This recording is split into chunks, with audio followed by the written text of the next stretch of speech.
Yeah.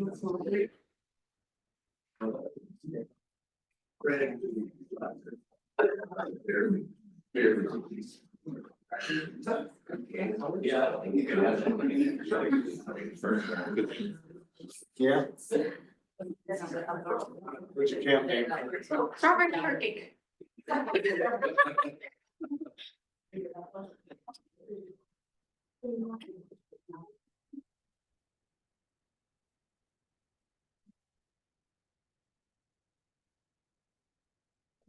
All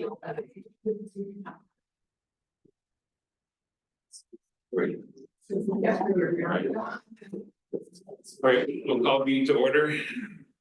We have a shared vision of the Fern Ridge School District to provide excellence for every student so that each will reach their greatest potential. We are always happy to have parents and other community members at our meetings. Thank you to the members of the public who have joined us. As a reminder, school board meetings and work sessions are meetings of the board held in public, providing an opportunity to observe the board's discussions and actions. In an effort to conduct official board business, we ask that the audience be respectful and refrain from questions, comments, and unnecessary noise while the board conducts the meeting. There is an opportunity for citizen comment tonight, and the board looks forward to the hearing of those who signed up. I will share some reminders when we get to that portion of the meeting. Also, please note that all board meetings are live streamed and posted on the school board area of the district website. All right, so we do not have our citizenship award tonight. Student is at outdoor school, so we remove that to the June meeting. So you could all rise and for the flag salute, please.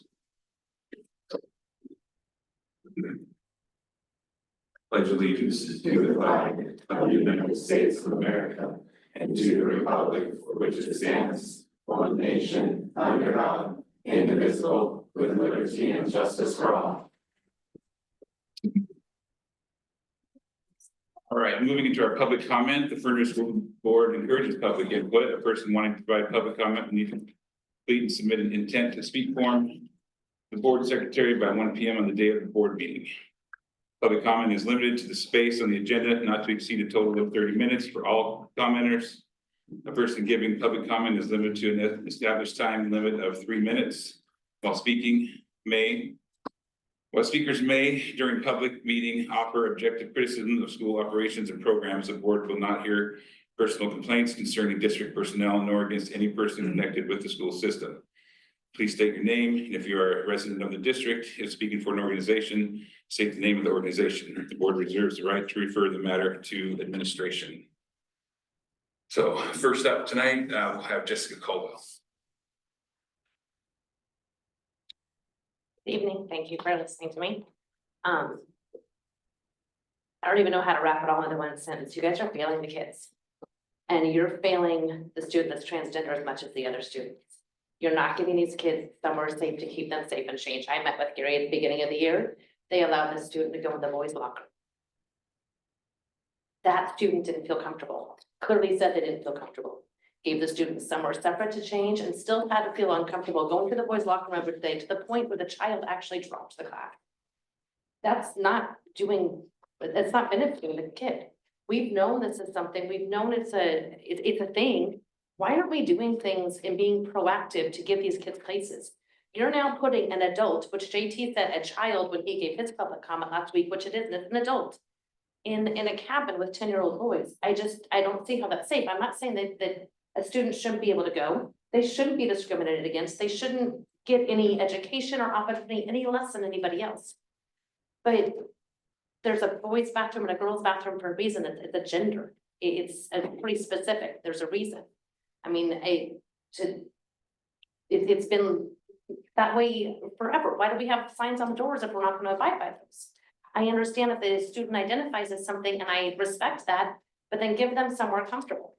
But to go back on, it's the law, it's this, and turn a blind eye and push things. What about those 10-year-old boys? What about those 5th graders that are in that situation? The student has breasts. Is that not weird if they walk into a cabin and they're supposed to have a male leader? I understand they identify, but identifying doesn't mean that you're a boy. It means you identify. It means you're going to go through a transition at some point if you continue to do that. But for you to not keep the kids safe and not have people listen to it is an atrocity. Last month I had internet issues.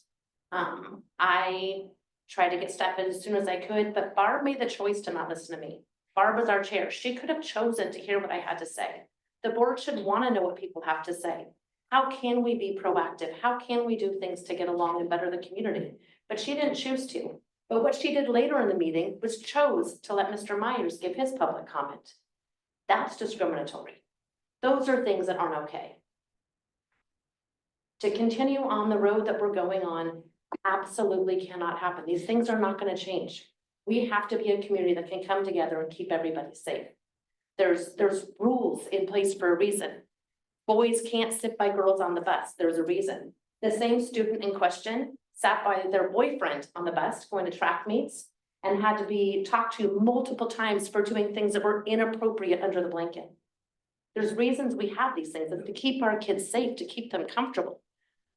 And to just turn a blind eye and say that's the law, you're failing. You are all failing our Your kids. time's up. All right, next up is Thank you. Jen Jett. Thanks for letting me talk. Okay, so outdoor school started today, and I'm one of the 15+% of parents who spoke out and requested a same-sex cabin. I'm happy to say my request was honored, and my daughter will have the chance to have the overnight experience that goes along with outdoor school. But just because there's been some resolution this year doesn't mean you won't continue to have a problem if you aren't upfront with parents from the get-go. Mr. Carpenter said in an interview with regard to notifying parents about the chance of mixed-sex cabins that the only reason we're doing this is because it's a new thing. I see us not continuing to do that in the years to come. This year alone, I've given verbal or written permission for my 5th grader to go on a walking field trip to the library, to participate in human growth and development, to attend the 5th grade track meet and 5th grade fly-up, for her picture to be posted on Parent Square when she was Student of the Month, to take part in a classroom desk auction that uses fake money, and to watch a PG movie because it has a few bad words.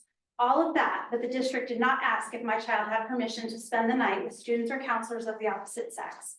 They asked for permission to attend, but were not forthcoming with the details. That's a problem. In legal terms, the intentional misrepresentation of facts or the concealment of material facts to deceive another party is considered fraud. This year, my permission was required for a white elephant thing in the classroom, where my daughter got a little wine cork labeled a fart stopper, okay?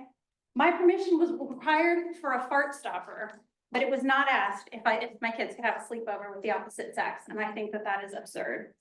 When I read the information and realized some children would be in mixed-sex cabins, it took me all of 10 seconds to come up with an alternative cabin arrangement that would allow all children to participate equally and allow parents to give informed consent. But apparently 2 girl, 2 boy, 3 mixed chalets didn't occur to anyone else. Mr. Carpenter also mentioned in his interview that 4 gender-expansive individuals attended outdoor school last year. I'm curious if any of those students or counselors were assigned to cabins of their preferred gender identity, because as a parent with a 5th grader who attended last year as well, I can tell you that the possibility of mixed-sex cabins was not communicated to parents. I understand outdoor school has traditionally been separated by gender, but traditionally, when you separated by gender, everyone was the same sex. One of those traditions has changed, and you need to adjust accordingly. Claiming one thing and delivering another circumvents parents, which the district has no right to do. You've undermined my trust, and I will forever be wary of your judgment and veracity. Thank you. All right.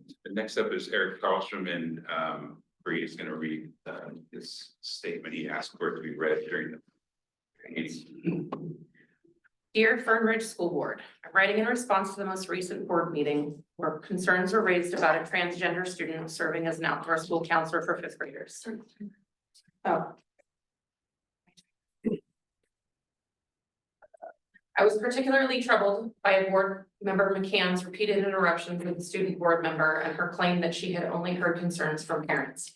As someone who grew up during the Oregon Citizens Alliance campaigns of the 1990s, I remember similar language being used against gay people. People claimed they were simply concerned about militant gays or about protecting children.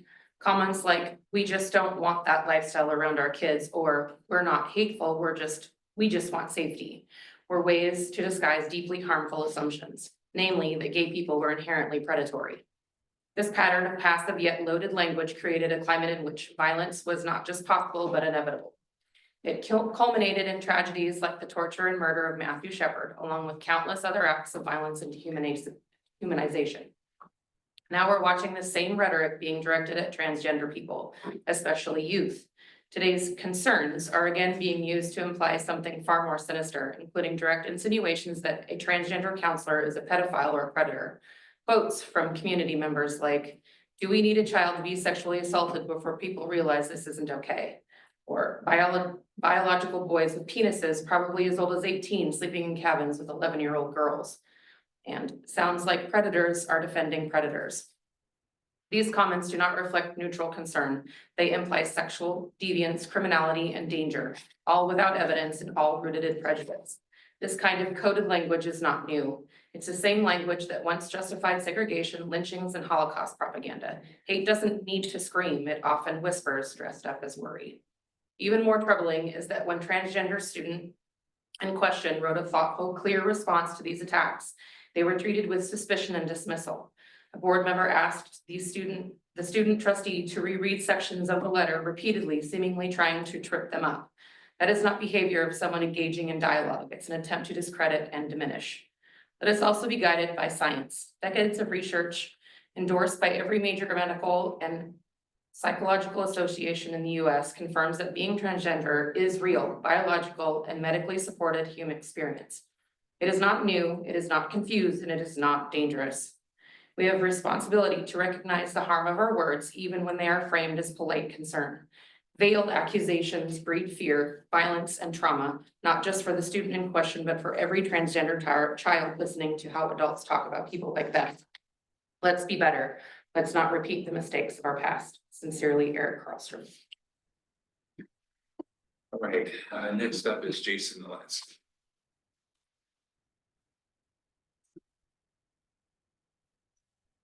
That thing on the bus happened, Jack? Under the blanket activities, no. So that was a lie. The behavior, I have a keep student that sit in the hallway. your kid's name out of my mouth, out of your mouth. I didn't say your kid's name. The behavior on display at last month's board meeting from both the audience and a member of the board was not becoming of a professional meeting. That meeting should have been adjourned and distractions removed. As a parent, I do not feel like my child's best interests are being addressed here. Instead of a board meeting, we have a lawless soapbox for alt-right stream of consciousness monologues. To quote board member McCann before voting against upholding the district's non-discrimination policy, "It is our job to be discriminatory." That was said just before comparing a trans high school student to a child molester working in a classroom. That was said leading to a speech clearly displaying that the legal definition of discrimination, let alone the concept of protected classes, was completely and totally lost on her. The potential legal ramifications of having someone on the board this removed from understanding these basic concepts are grim.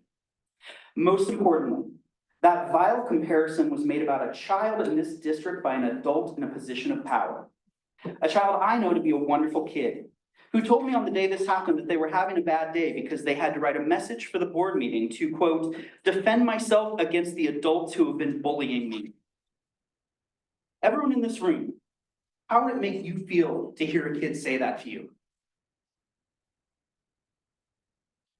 Have you supported this kid and kids like them, or are you one of the bullies? I encourage everyone to sit with that feeling for a minute and think about what you've done personally regarding this student. With that in mind, I asked board member McCann the following questions that I would love to hear answered publicly and directly. When you said in that last meeting that you had concerns for the safety of the younger kids at camp, I would like to hear explicitly what you meant. Are you concerned about their exposure to a trans person committing the sin of simply existing? Or are you concerned that they will be assaulted? It's my time. Why do you feel it is appropriate for anyone to publicly compare students to child abusers? How does singling out and comparing a student to a criminal uphold the board's mission statement of building a supportive and safe school environment that values diversity and in which all students and adults feel welcomed and respected? Board member McCann, you have proven time and time again that you do not understand the issues concerning this board. You are a hindrance and a distraction to this board doing good work for our students and our community. I question your motivation for serving on this board as well as your fitness to do so. You owe this student that you publicly vilified an apology. And you need to be relieved of your position, either by resignation or recall. All right, next up is Jolene Dugan.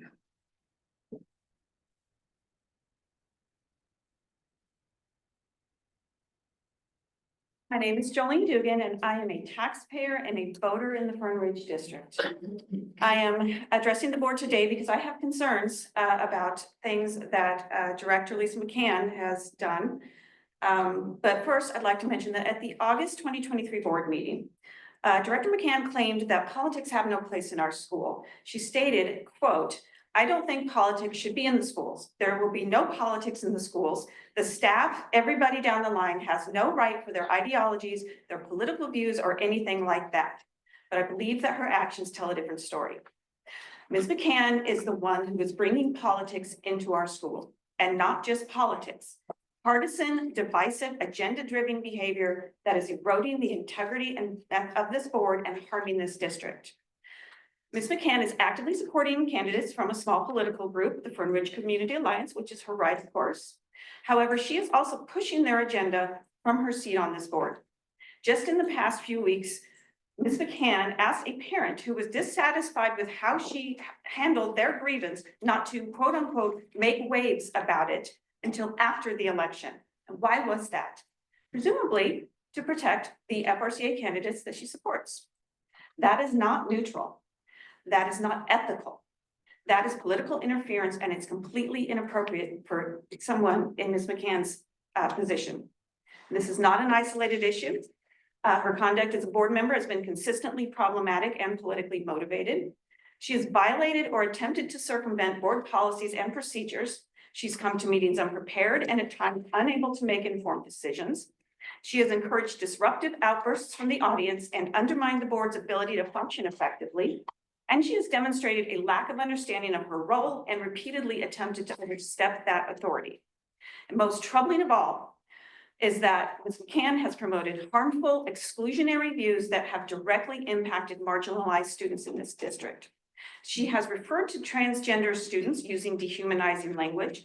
She has voted against non-discrimination policies, and she has supported censorship of materials addressing systemic racism. Ms. McCann, you are not here for all students. You are here for a political faction, and every action that you take makes that clear to this community. You say you want to keep politics out of schools? Then lead by example. Stop pushing a political agenda. Stop silencing grievances for political convenience. Your job, as is the job of every member of this board, is to represent all families in this district, not just the ones who agree with your views. Thank you. All right, next up is Deborah Lloyd. No. Here. Sorry, I'll keep it short. Good evening, members of the Fern Ridge School Board. My name is Mrs. Deborah Lloyd, and I'm a proud educator at Fern Ridge Middle School. I'd like to take a moment to sincerely thank each of you for your continued dedication and supporting education for each and every student in our district. Your leadership ensures that our schools remain safe, welcoming, and inclusive places where students can grow not only academically, but also socially and emotionally. From investing in resources that strengthen classroom instruction to making thoughtful decisions that impact families across our community, your work does not go unnoticed. As a teacher, I see firsthand the difference it makes when all students feel seen, supported, and encouraged. And that starts with a board that prioritizes equity, opportunity, and excellence for every learner. Thank you for all you do to champion public education and for being strong advocates for the future of Fern Ridge. I also want to express my gratitude to Superintendent Carpenter for leading the bargaining process with reason and clarity. Your steady leadership helped guide complex discussions with respect and transparency, ensuring that the needs of both staff and students remained at the forefront. I especially appreciate the coordinated effort between district leadership and union representatives to prioritize what truly matters, high-quality education for all students. My sincere gratitude to each and every one of you. Thank you. Thank you so much for that.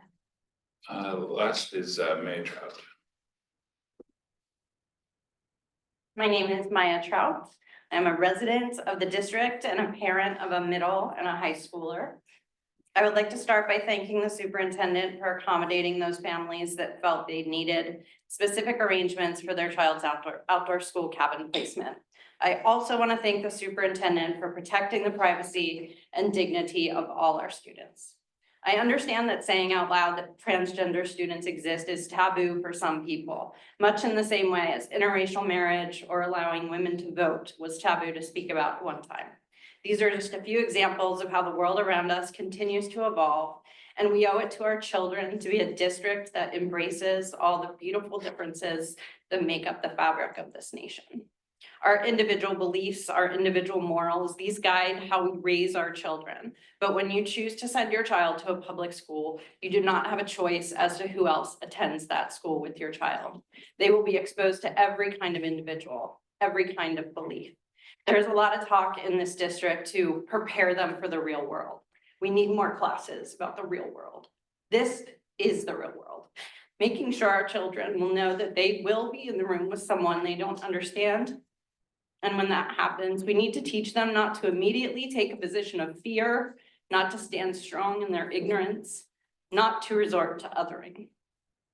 In this district, and maybe especially in this district, where we are so intent on preparing our kids for the real world, our policies need to lean into acceptance, lean into inclusivity, lean into making sure when these kids walk out into that big wide world, preconceived notions and unfounded fears do not get in the way of their success. That is this board's charge. Please continue to uphold policies that are founded in kindness and unity, compassion and understanding, and of course, the continued pursuit of knowledge and love of learning. Also, all this rhetoric surrounding protecting our kids. That's right. Transgender minors are 4 times as likely to experience verbal abuse and physical assault by the hands of cisgendered minors. Do you know why I'm not giving you statistics on abuse by transgender minors to cisgendered minors? Because those crime statistics do not exist. So when we opine on the importance of protecting our students, please think about which of our students are statistically the most vulnerable. Thank you. All right.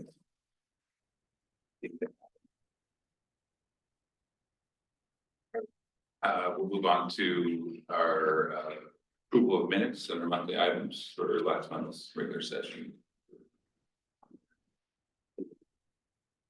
I will make a motion, we approve the minutes as of last board meeting.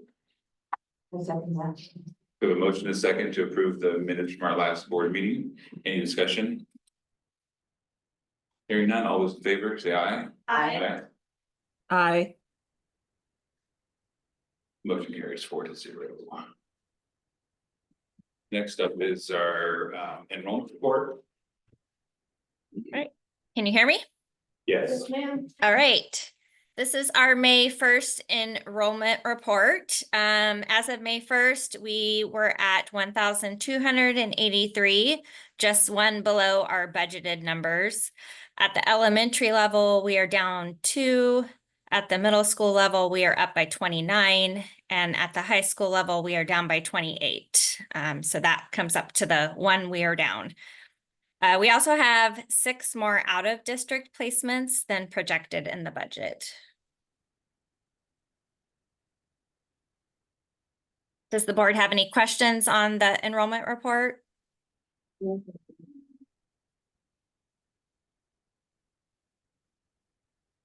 If not, I'll move on to the financial report.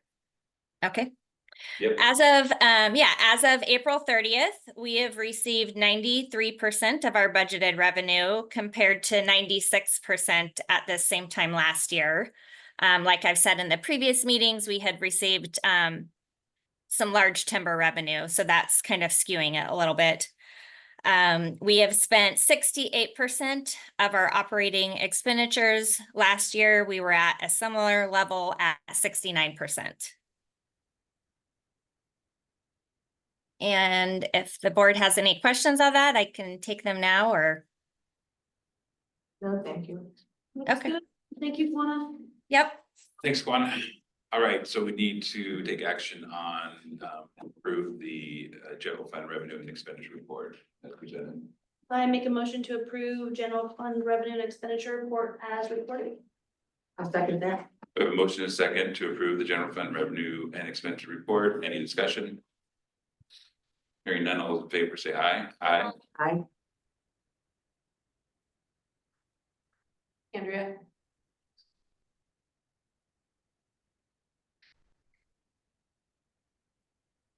Muted, Andrea.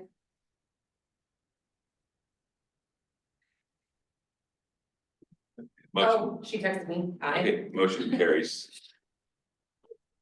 With 3 ayes and 1 text aye. Support. Thank you, Quanah. Next up is, Yes. thanks, Juan, Fern Ridge Middle School report. So we have some folks waiting out in the other room. I'm the boring part of the so when the kids get. And so, here we go, not for me. Okay, so I'm here to talk tonight. Those who don't know me, my name is Olivia Johnson. I'm the principal at Fern Ridge Middle School. It's been my pleasure to be the principal there for 8 years now. So at the middle school, we talk about transition and change and growth because our kids are growing and changing and transforming. If you look at 6th through 8th, they're so different. And I think all their parents would agree that the 6th grader that comes into middle school and the 8th grader who leaves middle school are 2 very different animals. Bad use of words, sorry. So middle school, Fern Ridge Middle School has 315 students. They're about evenly divided, 105 6th graders, 111 7th, 99 8th. We have 18 teachers, 12 classified staff, 1 counselor, yay. We've been without a counselor for the last couple of years, so it's nice to have one.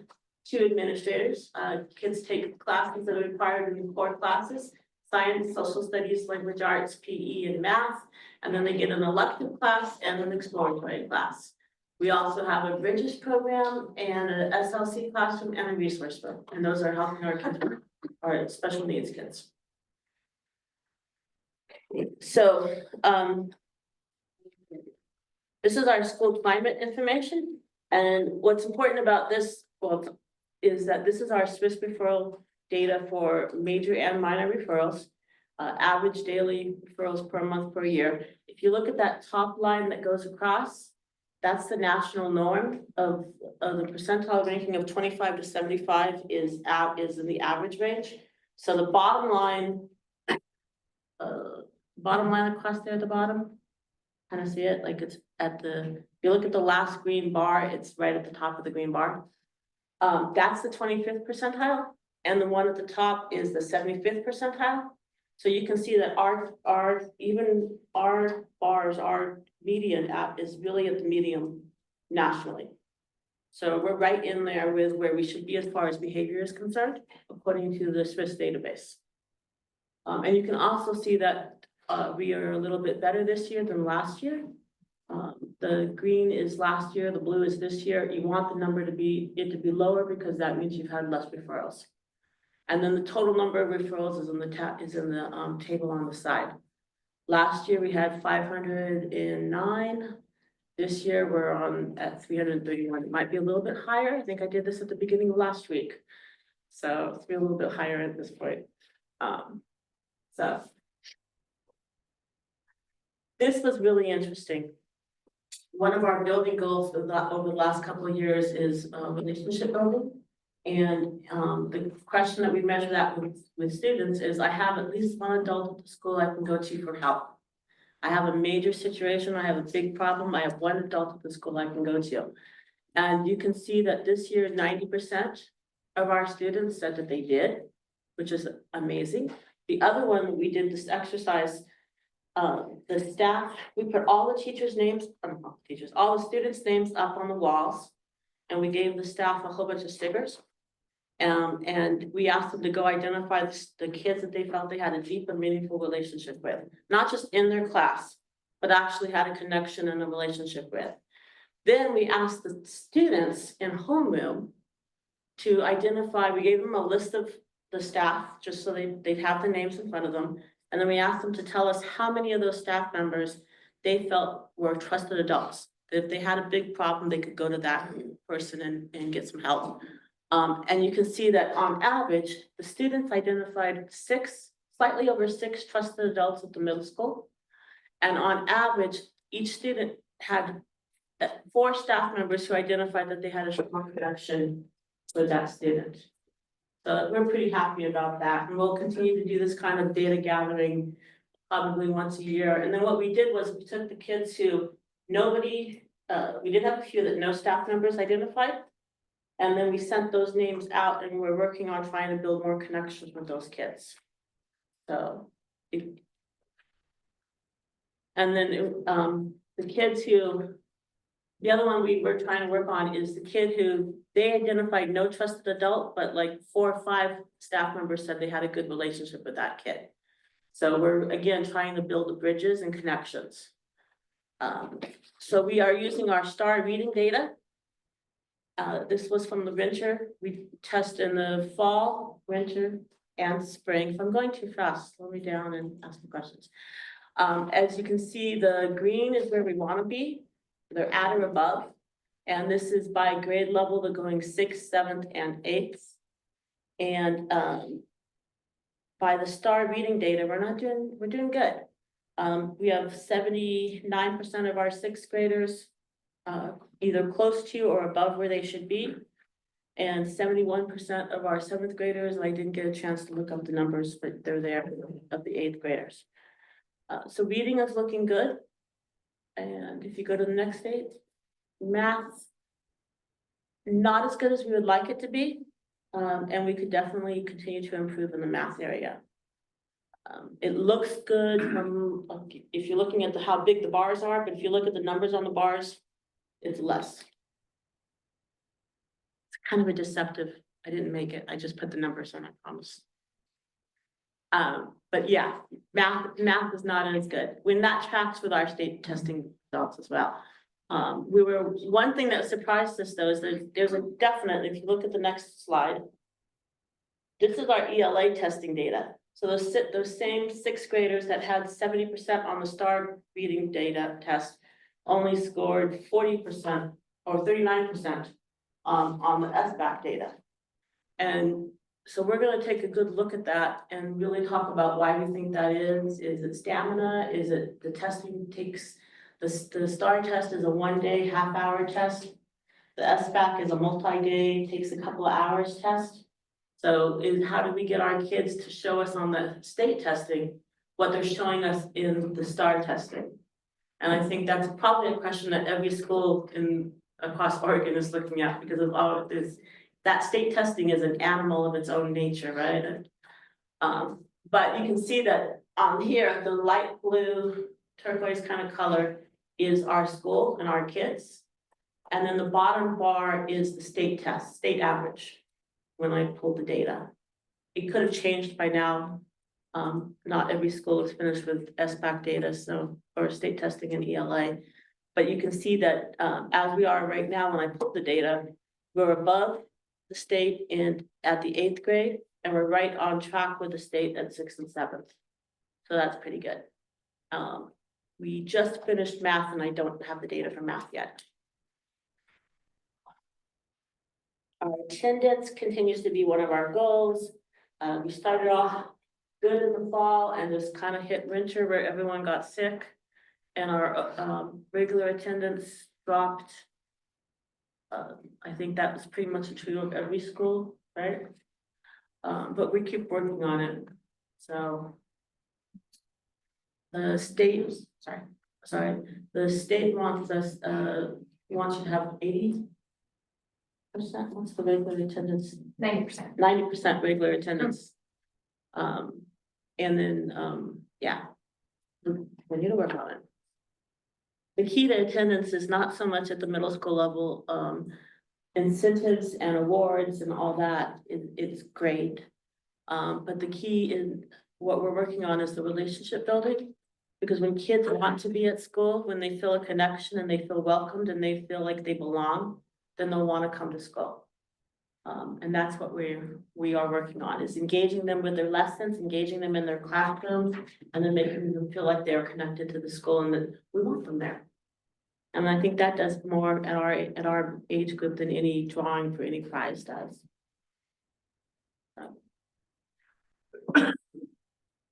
So some of the student programs that we have, 2 of the programs are here tonight to talk to you: student leadership, sources of strength. We have an alliance club.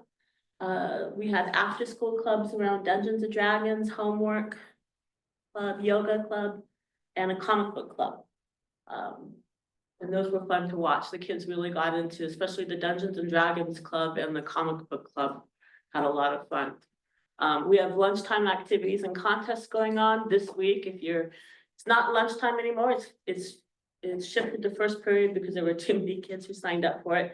But we're having our first annual Great Simon Battle. The electric game Simon, the one that you push the colors.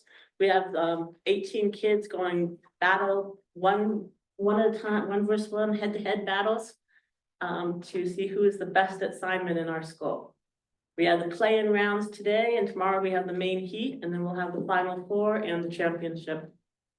So try to do fun things like that. One of our goals, and goals that we're doing about hopefully is, especially at lunch, trying to get kids to cut back off the cell phone use and actually talk to each other and engage with each other. So that's what we're working towards. Okay. Student incentive programs. We have a PBIS, assembly prize drawings every quarter. We do boosters throughout the year. Mrs. Babcock and the student leadership kids do a great job with the student store. They stock with all kinds of cool things that the kids can buy with their high fives. We have the Gold Star Award that we give to students with 90% attendance, no referrals of any kind, and no Ds or Fs. And then attendance and punctuality drawings. We have something we like to call our on-time drawing.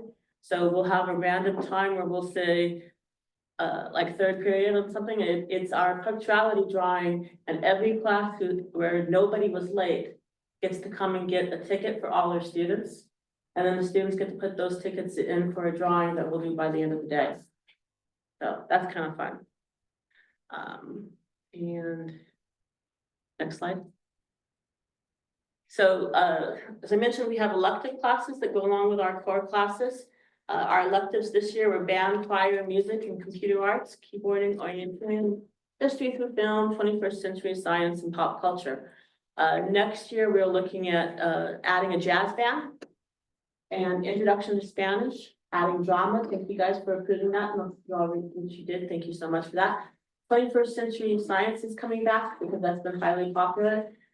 You'll have paperwork tonight to try to approve an anime design class. We'll have an art class again, and study hall silent reading kind of class, and then a pop culture class next year.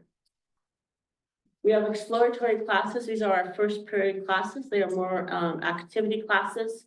They take place 4 days a week, and they're only 35 minutes long. And they're based on teacher interest and student interest. So we have an engineering, sports culture, auto mechanics. It was fun with the auto mechanics because they actually went out and kind of looked at the tire that Mr. Brummer, when he had a flat tire. The auto mechanics class went out there and looked to see how it was flat and what could take to fix it and all this stuff. Football, strength conditioning, games and puzzles. These are just a few of the ones that we have had. They change every 9 weeks.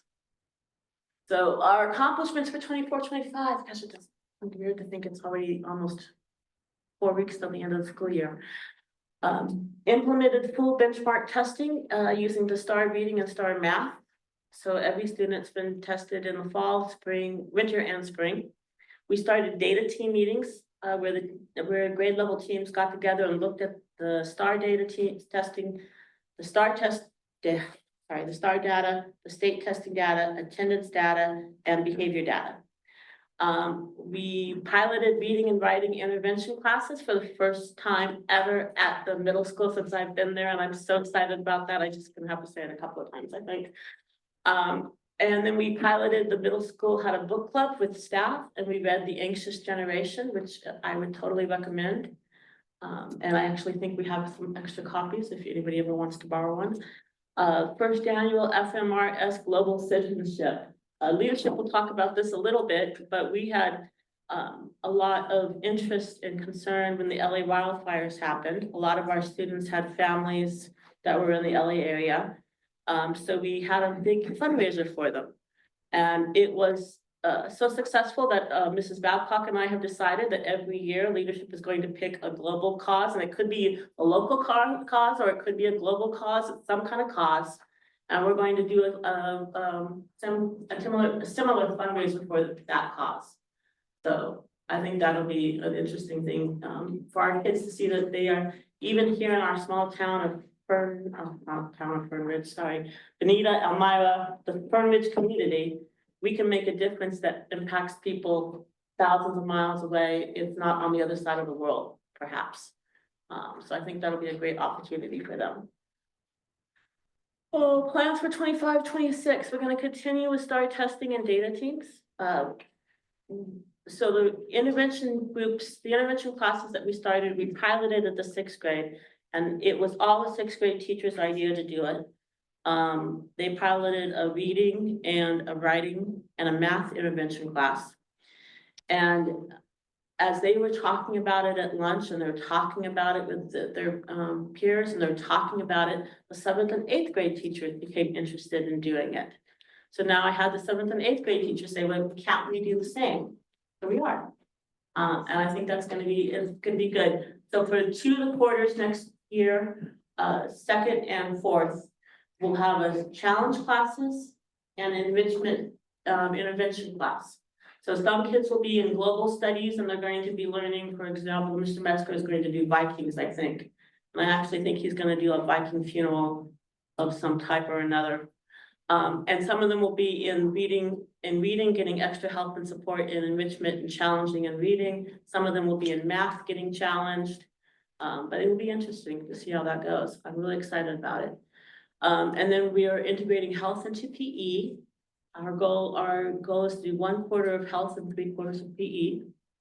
And this again is the first time we've done a real systematic. We don't have a health teacher. So we've been doing a little bit of health and science, a little bit of health and homeroom, a little bit of health and PE. And we just kind of working with Mrs. Marshall, who's been fabulous to work with. We kind of, and Heather Honstein and Corky Franklin have all kind of put together and said, let's just do a 9 weeks of health. And that's what we're gonna do in PE. We're gonna expand and upgrade. The 1st quarter is our test class. We're gonna work on improving that. So we're working on that phone-free stuff and trying to get away from kids using cell phones. So our plan is to have a phone-free activity space at lunch with games and things for the kids to do. And then throughout the year, we're gonna try to have phone-free Fridays once a month, if not more often. And we're going to make, when we say phone-free Fridays, we're going to include staff in that. So this will be an interesting kind of thing, but if you ever read The Anxious Generation, the imperative to break kids from phones and social media is there. And something we felt like we needed to do.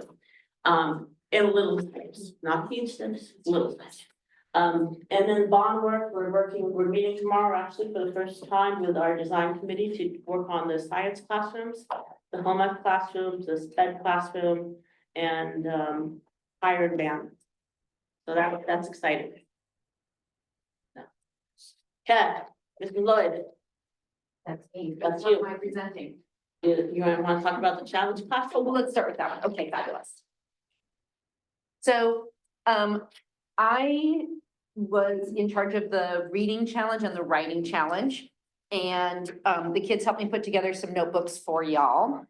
And so I know there's 5 of you, but the 3 of you who are here get first pick. And these are the cute notebooks that they had. To work with. There you go. And there's a message from students in there for you, and you just like use it to take notes or, you know, whatever. But that's the little notebooks they've got to work with for their writing challenge, where we just had fun topics and we just like brainstorm, just write as much as you can about something. And then we had examples of different types of writing and just challenging them to get involved in it and then giving some rewards and some positive feedback and like immediate feedback and helping them build that writing strength.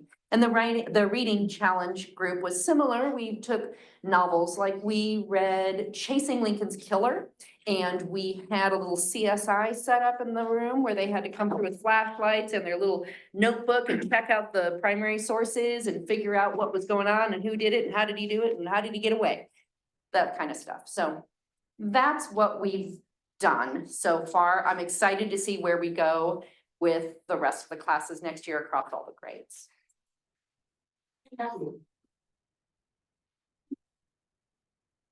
Next slide is sources. Am I staying here? Yep. Oh, I'm staying here. Okay, very good. So sources of strength, so they're the ones that helped put notes in there. They also made you a poster. Sources of Strength is a peer-led group where students are in charge of building their community. They're bridging gaps between different student groups. And some of the ways they're doing that is this year, their campaigns have been doing newscast interviews to embed into Mr. Brummett's FRMS news sessions. So they've been working on that.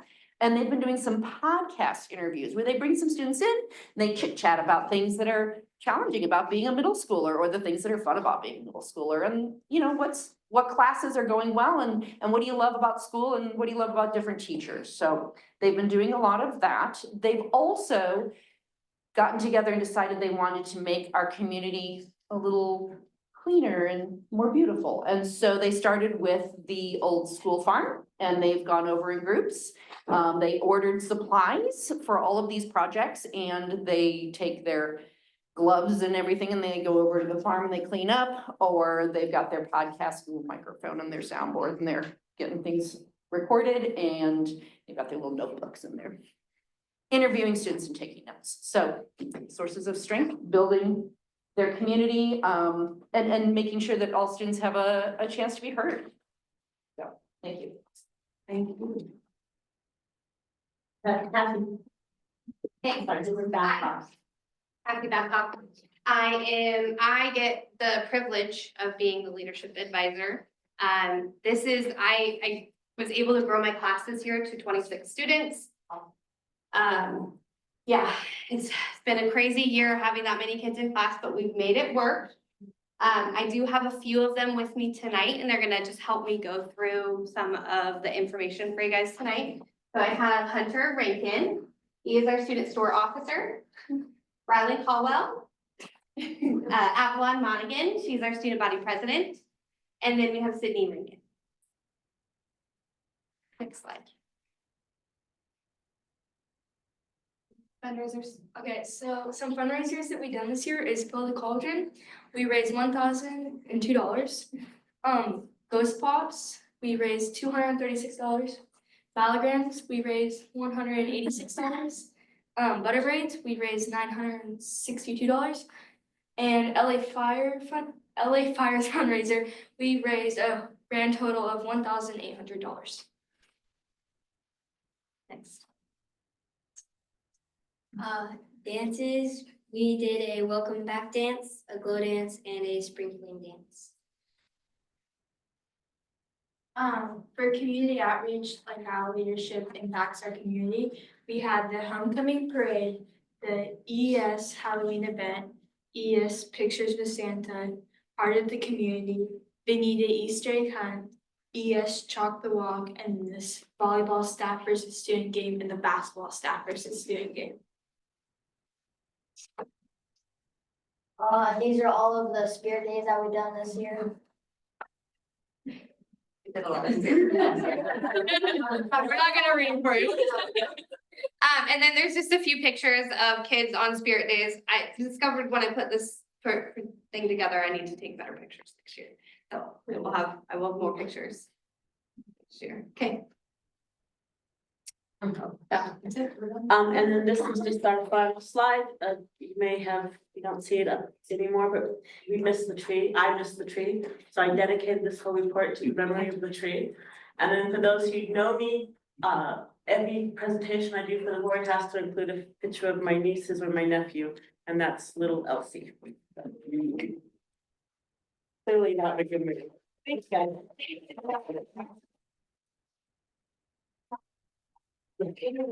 Any questions?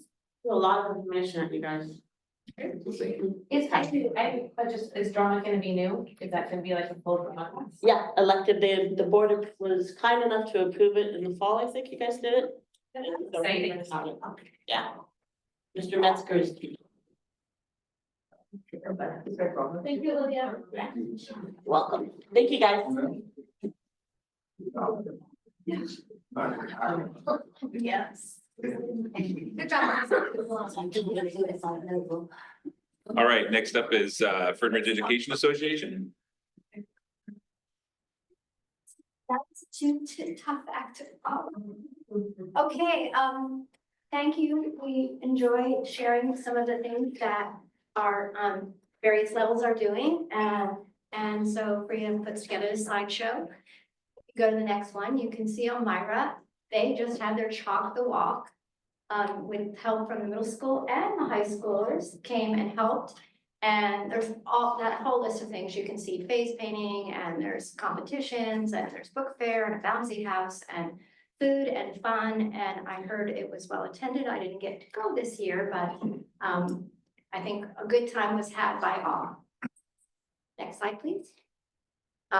This time of year especially, we have a lot of field trips. So these are two particular, Mount Pisgah is one. Another field trip I know happens is to the Portland Zoo. And so a lot of field trips are happening. Is second grade went to the, does anybody know, is it second grade that went to Mount Pisgah? Oh, no, elementary. First grade went to Mount Pisgah. And then there you see the families. What is it? Oh, the family PE day. Yes, Miss Herbert had a family PE day where she invited family members who could come to take part of the PE classes for the day. Okay, then Bonita, you can see they're doing their Oregon Trail. It's a book reading project and it's done by Classroom. And it's really a hoot. And I see kids gathering around in front of that map every day, figuring out who's ahead and who's winning and arguing about they're gonna read more so that they can beat everyone else. And so that's in the hallway there when you first walk in. And they also have spirit days and you'll see that you missed that slide had the gal dressed up that was a Western day. And boy, people were decked out for that. I can't read that far away. But anyway, also the teacher appreciation at Bonita and well, both schools, but Bonita's highlighting it here. And I'm telling you, the staff and the community go all out for this. And they pamper and spoil us to death. And it's very heartwarming and we appreciate it so much. And it fills our bucket so that we can share. Also, other things going at Bonita is that they collected, what is that called? Electronics. And I think they came in second place. In the state or in the area? I think they got first for their size. First for their size, but they collected a whole bunch of electronics to be recycled. And one of the fourth grade teachers, Taylor Carey, I think spearheaded that. Let's see, what else is on there?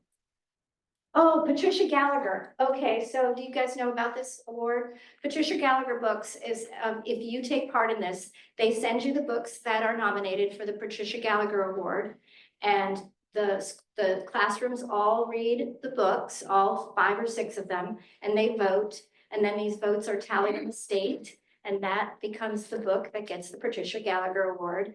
And then the schools that take part in it keep those and put those in their library. So they did that this year. So lots of fun things going on for kids and staff. Middle school. Well, because you haven't seen enough of me yet. So the spring fling dance, that was just last Friday. That's where the leadership students told you they put together a dance and this is the end of year dance. And it was huge. The kids had so much fun. I took a poll in every one of my classes and every one of them said it was just over way too soon. So it was good. Do I have another one? I think I do. I do. 7th grade field trip. So the 7th grade went to the Ballman Tree Farm, and Garen Piccolo, our 7th grade science teacher, headed that up, and that went over very well. I've heard some great things back from the kids who talked to me in the halls and let me know how wonderful that was. They enjoyed it. They love those science field trips. Hi, I'm Michelle Nelson. I'm an English teacher at the high school. This month we wanted to highlight our prom. They spent a night in Greece. I had the honor of helping chaperone the event and I thought that it was amazing. JT and Fern, our co-presidents for ASB, did a great job guiding our leadership class and planning an amazing event that was well attended. Everybody had fun, and as far as I know, very few, if any, problems. I don't think anything going on. On the left there, I highlighted in my English 3 classes, which are juniors. I brought in some hiring managers from Weimar and Kaminsky Construction to talk to them about career opportunities that are available, provide some tips about their resumes, their applications, cover letters, interviews. And we do a lot of career education in our CTE programs. Some of our students recently attended a trades expo at LCC. I think that was just late last week. Also in our career ed classes, our sophomores are doing a lot of this career prep. So we have a lot of cross-curricular efforts going on to make sure that our students are prepared for the workforce. We're really proud of that. On the next slide, I wanted to highlight our National Honor Society. We recently accepted 20 new members into NHS for next school year. These students are high achieving. They must maintain at least a 3.5 cumulative GPA. They are expected to perform 40 hours of community service each school year. And this year, our members logged more than 1,200 volunteer hours in our community. They truly are leaders in our community. I get emails all the time and phone calls from people requesting their help at different events in the community. TSB is a big one, but other things as well. In that photo there, JT, our NHS vice president, and Araya Price on the left there, she was NHS president, are giving their senior speeches at our end of the year celebration. So I think going forward, we'll highlight some of the other clubs at EHS, but I thought that we would start with NHS. Thank you. Thank you. All right. I didn't know Deborah was gonna have a public comment earlier, so a little this might be repetitive. But I just wanted to talk about our collective bargaining agreement. Just kind of started back in the fall, October, with our bargaining team planning. We sent surveys out to all the members to gather what interests do we want to go in with bargaining. So then our team worked together to narrow the focus on our interests. And it took many hours, emails, meetings, hard work, probably a total of 6 months of just working hard to come to a new agreement. But things I just wanted to bring up with the district team, I felt like, or our team felt, that we all had good communication. We were organized with exchanging information. We provided clarity to one another, and we were complete in what we were trying to express. Although it was frustrating and tough at times. There are tough conversations to be had, like with financials. Transparency. Both sides were very transparent with sharing the information readily and without hiding anything. We were candid about our challenges and frustrations. And it just helped foster trust and understanding with both sides. I thought at the last meeting, which turned out to be the one where we settled, I thought the district actually planned the agenda and it was kind of air your frustrations, and I kind of gave both sides just an opportunity to share, you know, frustrations that we went through, and I think it just helped settle and kind of ease everything along. Respect. We both recognize the worth and value of one another and each other's opinions and boundaries. This all involved treating others the way that you would want to be treated, and just showing consideration for kind of all sides. Just recognizing, you know, the district's perspective with the teacher's perspective and coming together and making concessions. I mean, that's what it had to be, which has just built a strong partnership between the teachers union and the district team. So our bargaining team, we would just like to thank the district team. And we would also like to thank the school board for reviewing and unanimously approving our 3-year contract at the last board meeting. Thank you. Thank you.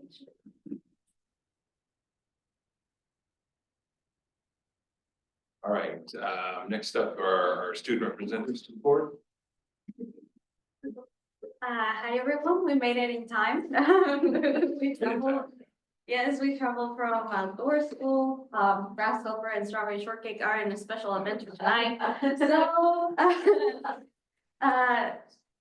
there's just 4 main events that happened in the high school recently. The first one was prom, as Ms. Nelson already explained a little bit, but it was really successful. We have 171 tickets sold, and I don't think anyone missed prom, if I'm aware. I don't think anyone missed it. It was a great night. Everyone had a lot of fun, and we have not received any complaints from it, so that's great. Leading up to prom, we have a bunch of different spirit days, and a lot of people were really content with the spirit days that we show, so that was great too.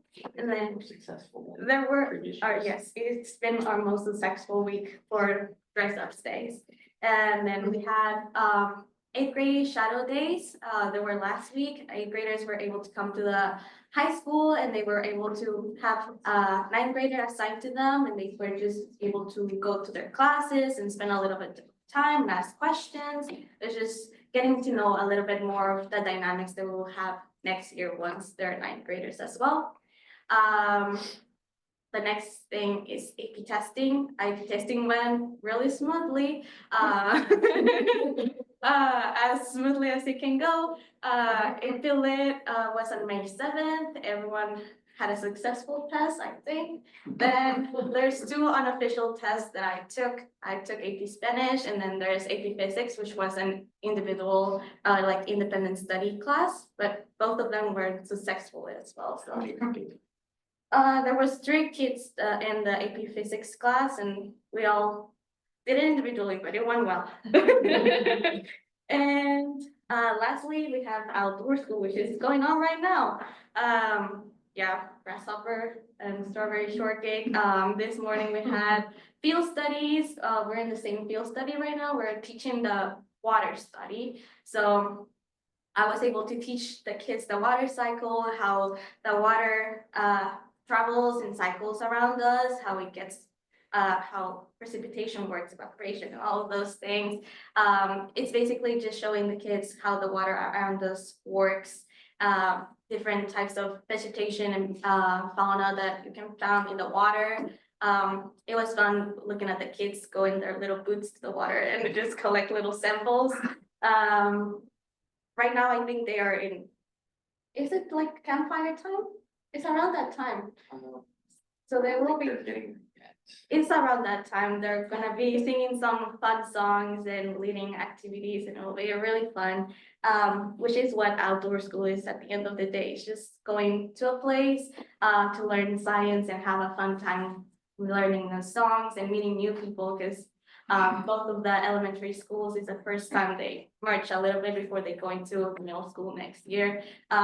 So if any of the board members would like, I have some outdoor school handbooks that it's just essentially what we teach the students. They have different camp information, their schedules, how to be a good camper, and it's just basically all the activities that we do at outdoor school. Each of the field studies have their like own section. There's the different rec times. And it's just like a fun little book that they get to keep and follow through the activities, which is basically what outdoor school is. It's a place to be, have fun, and learn a little bit of science. All right, so now for my part. Sorry, I started to structure kind of a thing that I could read aloud, but I didn't get to finish it because I was busy with outdoor school. So this is to the community and to the board. As a student representative, I am not only supposed to bring student perspectives forward, but I'm also supposed to observe and learn from the board. So it is deeply disturbing to me to attend these meetings and see that our board members are uneducated. There are members here that do not know what our board policies are. They don't know how the levels of government work when it comes to law. And they vote no to a policy change to specifically make a point about their ideology, while they will look you into the eye and tell you that they don't. Lisa, I wanted to address something that you brought up last week. You asked about the hate that Owen and I were referring to when we were making our arguments. That hate is when anytime you bring up the discussion of a transgender student and you find it impossible to compare them to someone that is going to commit a crime, someone that is going to sexually abuse another person. That is an example of hate, and that is what we keep seeing. And from our community and hearing from parents, we keep seeing those examples of hate that keep equating this student, and they may not legally be a child, but they're still a high schooler taking their classes, being extremely successful in their classes, and they're being equated to a sexual predator. That is hate.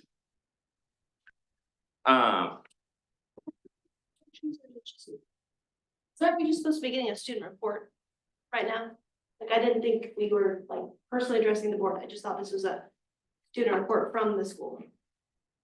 I believe, I shouldn't be asking you, I should ask. Well, I mean, as far as I understand, they're representing the student body, and He's representing his personal opinions. I don't know if they're his own Yes, opinions. I mean, in our board policy, we don't give our students any direction. They're just, they're on the agenda to give us time every day. I am speaking on behalf of many other students that would agree with me. I am especially speaking on behalf of a student that is being attacked right now. Public comment. Public comment time is a time and place. Public Actually, comment. it's his time right now, so. You mentioned that in your public comment that Barbara discriminated. I have a. JT, can you focus? Like, we're not addressing the public. Right now. This is a private meeting. So can we Just stay on continue on, topic please. and Yeah, Okay. go ahead. Sorry for the distraction. Yeah. So yeah, it's those false equivalencies that you bring up with discrimination. I did want to say that you voted no to a policy because of something that is stated within it. That was not up for vote. You voted no to a policy that was up for revision, that it was just making a small change to it, some of the wording, that did not include the reason you were voting no to it, which would be you voting no to it to make a statement on your ideology, not because you disagree with the policy. And so I guess this is more of me speaking as a student representative to everybody, to the board. My job here is to observe the board and learn from the board and gain experiences from the board, but we have board members that don't even fully understand the board. So that is where a lot of my concern is coming from. I don't know how I'm supposed to learn from here. You asked me to stay on track when I started communicating with the public. Lisa has done that a number of times, and I don't remember you asking her. she's on the board. You're not. You're here as a guest, as a student representative. She's a board member. Then I guess I yield my time. Right. I'm done. Kathleen, I need to take exception to that. Barbara, in a communication regarding JT's testimony, wrote, "Our student representatives are tasked to provide reports on behalf of the student body. The school board does not dictate the topic that is selected by the students. In this case, the report that was selected was important to not only the student, but others, as he mentioned. He was not required to sign up, as he already was on the agenda to speak." I'm not talking about last board meeting. I have no issues with that. Kathleen, would you stop arguing with me? And with JT? I'm sorry. I will. You're I- not. Right? I will leave. May I ask you a question about last board meeting? So when we originally put up the board policies for vote, the revisions, the initial vote was 3-2 because you and Lisa voted no to the majority of the policies. But then we separated it up into voting on the individual policies. And the one that Lisa was wishing to vote no to, I asked her a series of clarifying questions because she made a statement that had no logic to it and didn't make sense in regards to the policy. And after I went through all of those clarifying questions with her, and finally she said that she was voting no to it because it included discrimination of gender and sexual identity, you ended up switching your vote. Because I went back and did some research because the debate took so long, yes. Okay. Because I was on Zoom, I had the ability to go back and research in the background. All right, thank you both. Next up is Ms. Marshall. Yeah, we're gonna do our May goals, our board goals, and board 25. And I'm gonna speak to one specifically. This is your spring presentation.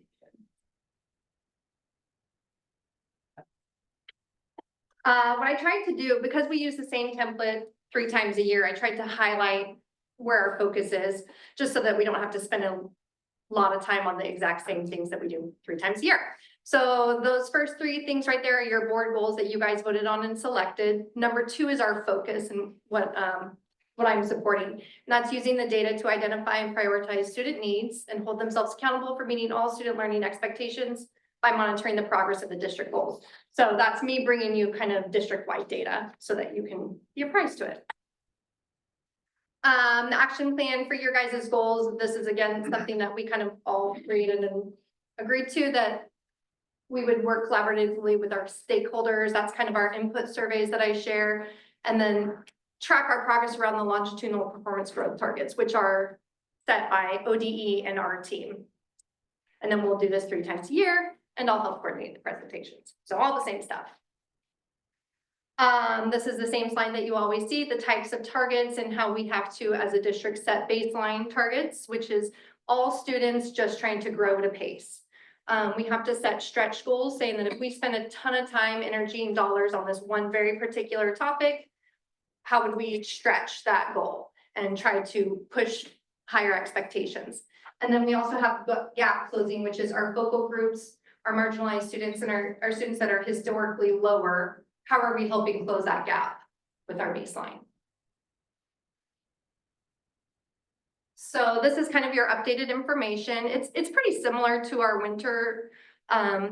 We were sitting, this was as of May 13th. So 1,286 students, 246 students that identify as color or tribal indigenous. We have 307 students K-12 on an IEP. We have 13 emerging bilingual. We have 325 students that are navigating poverty, are homeless, or in foster care. So, and then what we're able to do is run kind of a report. And what we can see is that 692 of our 1,286 students fall into at least one of those categories. Some of them fall into more than one. So I might be a homeless student with an IEP, right? And that's about 53% of our kids. And then there's also other student groups that will fall in there, but there's not like an ODE identified like checkbox so that they can track the numbers. Our district equity lens that we have to use for decision-making and prioritizing and setting activities and budgets, which we've all seen before. And then we're finally getting into one of our first longitudinal metrics here, which is K-12 regular attenders. To be a regular attender, you have to be at school 90% of the time. So there's a couple different, ODE in Oregon used to measure average daily attendance, which is how many of your total population are at school on a daily basis. And that we're at 90% or higher as a rule. On any given day, you can say, how many kids are at Elmira Elementary? 90% of them. How many are at the middle school? 90% of them. Regular attenders is when you look at specific kids and you're saying, are you there 90% of the time? The purple box is kind of our updated data. So regular attenders as of May 1st, Elmira Elementary 77%, Benita 72%, the middle school 69%, high school 67%, roughly 64% for the district.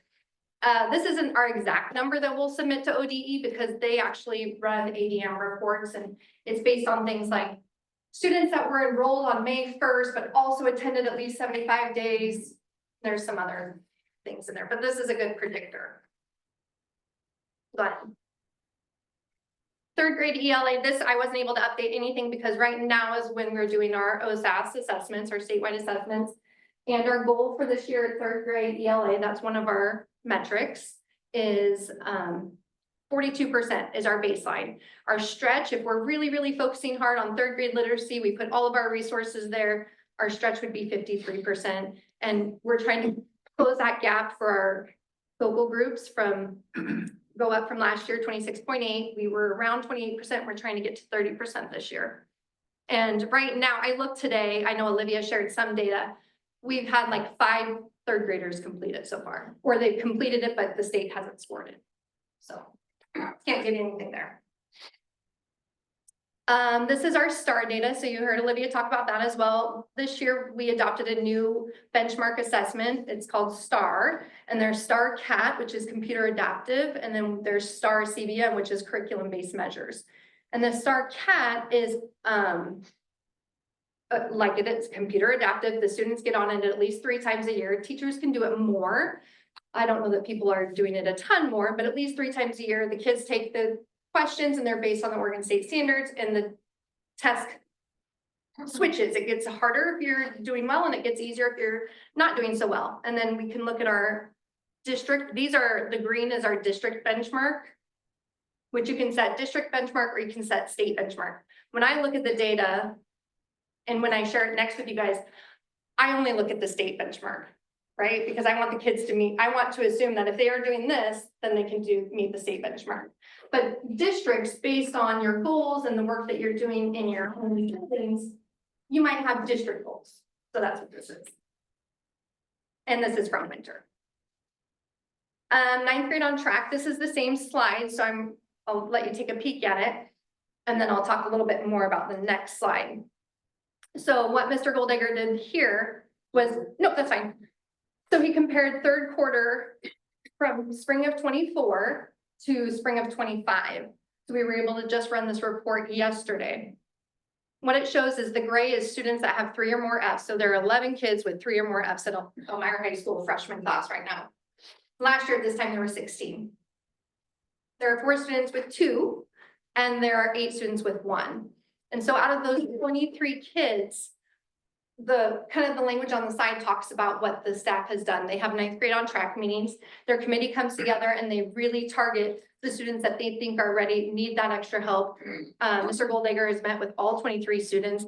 They've created action plans, and they're hoping to get at least 10 of those on track. To be on track, you have to have less than 2 Fs. So.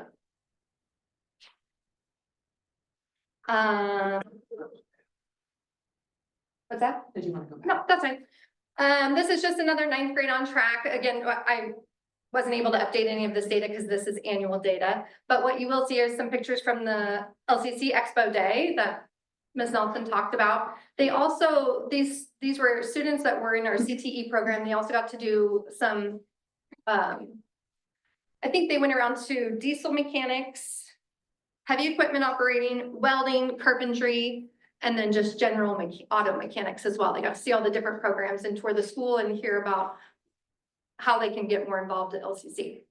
Sounded like it was wonderful. Go ahead. Same with this slide. This is our graduation rate. I can't really give you updated data there, but what I did was update the pictures to show pictures from the career fair. They had over 33 booths, and it ranged from local businesses that are just looking for new hires to colleges, to the Marines. The sheriffs were there, the fire department was there. And then in the bottom left, so this career fair is for all juniors and seniors, and the seniors have to do mock interviews. And the mock interviews are done by, I think, a few staff help, but local partners, community business folks come in and volunteer their time and help with that. And they get like graded and they get feedback. It's pretty cool. Again, this is our 5-year completion that we have no updates because we're in the middle of it. Community input surveys, so this is just the same data that I've shared before. We had 214 responses when we did our community input survey. It's the highest that we've had in 3 years. And the way we kind of track the data is neutral to strongly agree. And these are the same statements that we use every year. With the middle school and high school, it was interesting because Olivia pulled out the same thing that I pulled out, in that one of the areas that I noticed when I look at her 3-year data, that statement of, I have at least one adult in the school that I can go to for help. And that one was really important to the middle school. It's the work that they've done, and that's where they've seen growth too. So that's great. And at the high school, the one that I pulled out, the same thing, where I've seen some growth and I've seen the high school really try to do some work around this, is I feel accepted at the school for who I am. 88.5% of our kids out of 297 responses, which is, again, the highest that we've had in 3 years since we've done this. Activities and strategies. So these are kind of all of the focus areas at each level. All the buildings are really focusing on attendance. We're doing a lot of professional learning communities. We're doing a lot of, our counselors are collaborating once a month. We have our 9th grade success meetings. We have ongoing professional learning. And what I put in that purple box was, in June, what I want to share as part of my board report is our MTSS overview. We were invited by Lane County curriculum leaders to do a presentation, and we did a K-12 kind of snapshot of what we do to support kids in Fern Ridge. And it was awesome. The staff that went and helped me with it were great. And the curriculum leaders loved it. We've gotten emails from them. We had tons of questions. And so I think it highlights the work that we're doing. And so I want to share it with the board next month. And then I think that's it. I highlighted, you guys should have this presentation. Those 2 purple links are hopefully you've seen them before. And last month, the application that I did, that board presentation, and then the first one, which have all the like updated integrated plan links. And that's all I have on that. Questions? Yeah. Thank you. Yeah, but I'm gonna stay here because hopefully you were able to see that you have a curriculum proposal for anime elective. And Olivia's gonna speak to that a little bit, right? I'll speak to it a little bit. I think the proposal is fairly self-explanatory. We want you to create a class on anime, art and design, storytelling, teaching the kids the characteristic of a story, a plot and all that through the art of anime. Using narratives, meaning, style, audience, how to conceptualize artistic ideas. They're going to be writing stories, creating their own anime characters. Be a little bit of computer work, computer design is going to be built into it. I think it's going to be exciting, and lots of kids are interested in this kind of non-traditional way of teaching story structure, right? So, questions? So I read through everything, thank you. And if I was reading this correctly, PG-13, they would have a parental signature. Yes. Okay. Do you also do that for PG? I don't think it's required with the middle school board policy. There is a board policy, I don't know off the top of my head, that outlines every level, K Yeah. through 12, what needs I think if you just search film in the board policy, you probably bring it up, I can email it to you. But we would probably do the same thing for this class that we did for our history through film class, is provide the parents as part of the syllabus a list of the films that are going to be covered. So, and then specific, I believe PG-13 has to get parental permission. I don't think PG. And also with parental guidance. It does. What does it say? Yeah, then I guess we would, yeah, we will absolutely follow board policy. Make sure board policies. Yeah.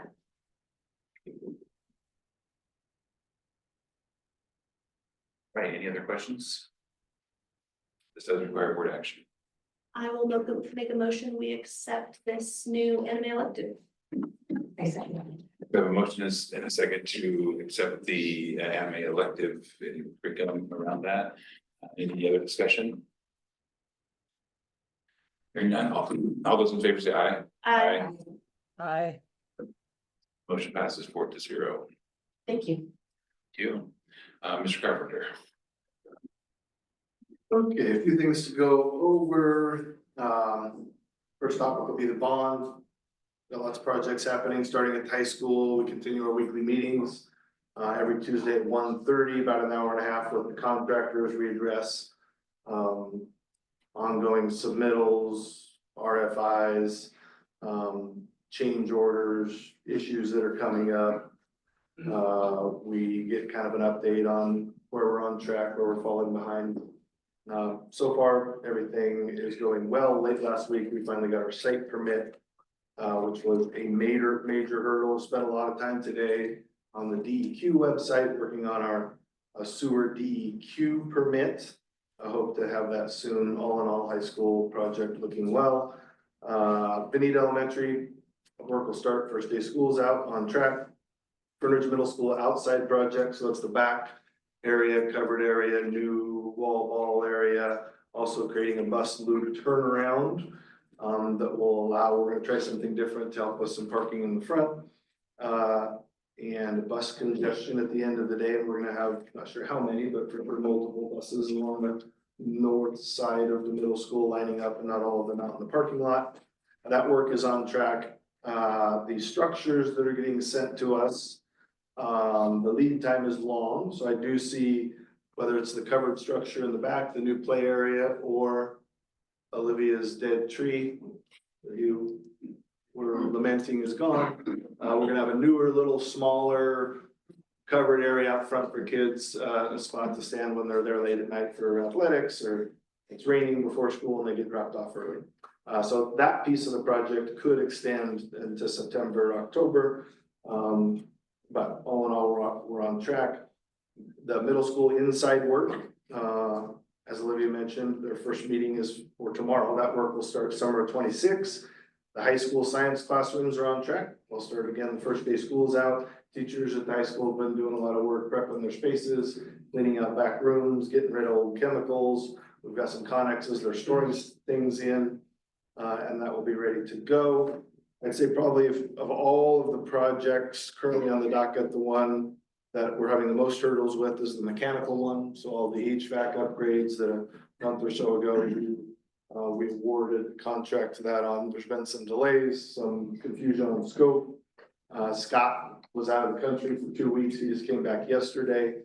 So I'm hoping to get some of those problems fixed and addressed in the next few weeks and get that one back on track. So that's kind of a quick update, all thing bond. Reminder, budget committee tomorrow night, 6:30. So we have our board members plus the 5 community members. Remember, if you have questions, if you get them to Kiwanis by 8 o'clock tomorrow, that would be helpful so we can try to have answers. You may have seen, and I know I mentioned it to an email update, but Courtney Griesel, she's my main contact at Sierra Pacific. December, January-ish, in conjunction with Mr. Bowden, our CT teacher, and Mr. Goldegger at the high school, we submitted a grant request to purchase woodworking CNC machines. And you may have seen that today they gave us a check in the amount of just over $9,000. I think the total amount was $9,117.88.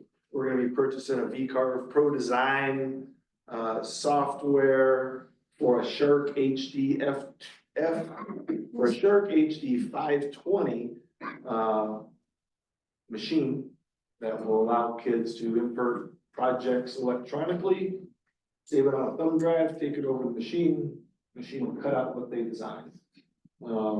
So it's a technology that, you know, is used in sawmills, like our mills here. The people that came today to present to the students talked about that a little bit, and how this skill is of using CNC machines is used all over. So we're excited to get that, and very thankful to the folks at Sierra Pacific who donated a significant chunk of money in the form of $9,000. So thank you to them.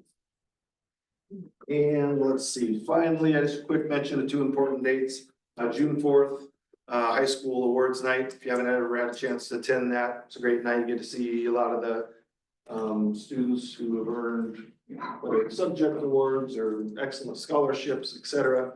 And then a reminder, graduation June 6th in high school gym. If you haven't already, if you plan on attending, make sure you email Sid and Bree so they can get you the right number of seats reserved. And that's all I have. Thank you. Any questions? Board. Right, next up are discussion items, second reading of proposed 2025-2026 meeting schedule, which does require board action. I will make a motion to approve the school board meeting schedule as is. Oh, I second that. There's been a motion and second to approve the school board meeting schedule. Any further discussion? Hearing none, all those in favor say aye. Aye. Aye. Motion carries 4-0. Next up is resolution 24-25/12, transfer students for 2025-2026. Really, this is just a number we throw out every year. We have open enrollment. If any kid wants to be released to attend another school district, we release them. Any student that wants to come, we accept them. However, we always have principals look at their numbers per grade level and how they're assigning students, and there may be some grade levels where we limit that. So at the high school, we're accepting up to 25, at the middle school up to 14 per grade level. And it's 25 per grade level in high school. There's really no limit at the middle school or high school in regards to, I can't think of a single time I've denied somebody coming here because of class size. It happens occasionally at the elementary school. Those are the specific numbers in each building. So each year at this time, the board approves these numbers, and then we just keep track. We start getting to a spot where we might have to deny some. We put the person that's asking to come in on a waiting list. We can see how our enrollment shakes out, and maybe even then we can still offer them later. We do need board action on this to approve these numbers. Make a motion, we accept resolution number 24-25/12. I second that. There's been a motion and a second to accept resolution 24-25/12. Any discussion? Hearing none, all in favor say aye. Aye. Aye. Motion carries 4-0. Alternate education programs. Yeah, similar to the last, to this resolution, something we do annually. These are programs that are evaluated by different superintendents throughout Maine County. I remember a few months ago, I told you I went in and evaluated Looking Glass Riverfront. Each school district that has a student that might engage in one of these alternative programs offsite, the school district's board has to have approved that as a site. If they're on this list, I can tell you that they've been evaluated, that they're in compliance with Division 22, and they're appropriate school placement for a kid that would want to engage there. So once the board approves this, then students within the FRSD would have the opportunity, should they so desire, to attend one of these alternative programs. So then we do need a board action to approve the alt ed programs. Make a motion to approve the alt ed programs as presented for the 25-26 school year. I second that. There's been a motion and a second to approve the alt ed programs for the 25-26 school year. Any discussion? Hearing none, all those in favor say aye. Aye. Aye. Aye. Motion Aye. carries 4-0. Motion carries 4-0. Next up is first reading of proposed policies. So there's a couple of policies there that discussing next month, the second reading. Then second reading for the proposed policy updates that are up for board action tonight.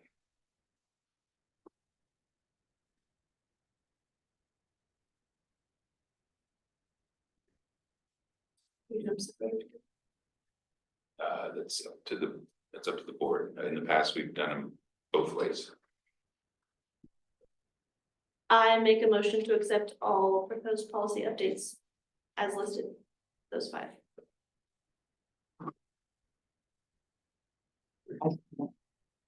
Been a motion and a second to accept the second readings for the proposed policies. Any discussion?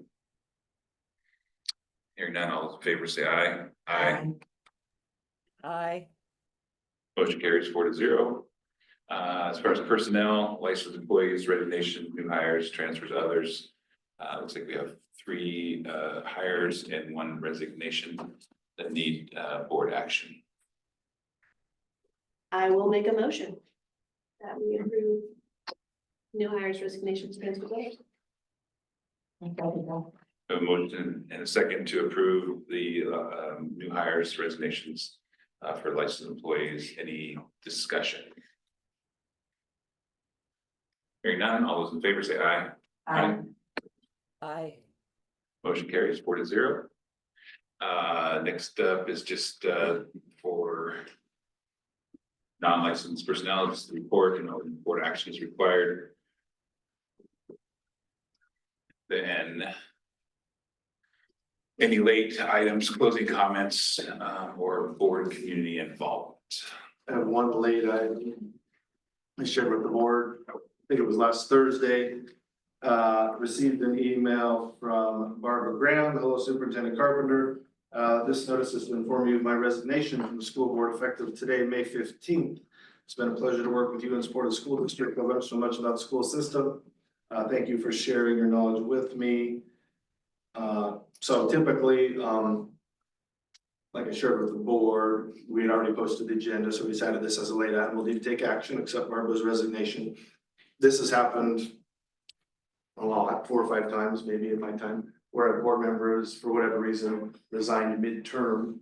Typically, if this would have been November or December, what we would have done is posted an opening, taken applications, then the board would have decided, okay, we had 4 applicants, we would interview folks, or we just look at the application, come up with some agreement on the process, and the board would select someone to fill out the remainder of that term, and then we notify the elections office. In this particular case, since we only have 1 more board meeting, Barbara wasn't running anyways before July. My recommendation is we just conduct our June board meeting with 4 board members. And July 1st, we should be back to a full board, so. At this time, all I'm needing is you to make a motion to accept her resignation. I'll make a motion to accept Barbara's resignation. I'll second that. Been a motion and a second to accept Barbara's resignation. Any discussion? Hearing none, all in favor, say aye. Aye. Aye. Motion carries 4-0. Any other late items or closing comments or board community involvement? Hearing none, the meeting is adjourned.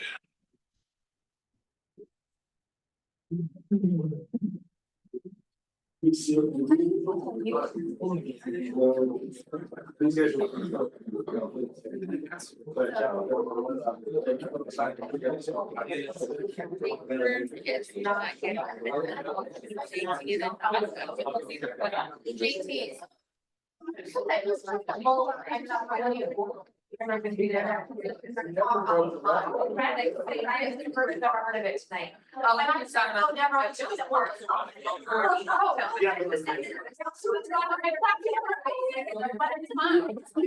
Yeah, I will take explanation.